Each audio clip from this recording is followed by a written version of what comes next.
Hi guys, my name is Eva Aenda, also known as Sugar Belt. I'm a radio presenter. I work with Radio Namlulwe. I do the mid-morning program, to be precise, every day. That is Monday to Friday from 10 to 1 p.m.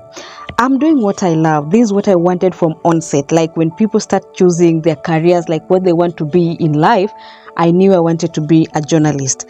If I was not a journalist, I would probably be out there doing something that I don't like, and I'm happy that I ended up here. But before joining the media industry, I tried my hands on other things. I did not snub jobs that came my way. I tried so many things. So that's why I'm telling you, do not disdain any job that comes your way. I know it's hard for the companies, it's hard for business people, it's hard for self-employed people right now. So anything that you can grab, take it. Start small, start dirty, start the hard way as you pray and stay positive for what you want to be. So that's what I can tell you right now. And then be kind to people, stay positive. I mean, do not despise people, because you don't know tomorrow who is going to help you. Someone that you don't like today, someone that you are disgracing today might help you big time tomorrow. So that's my advice. Stay positive and have a good day.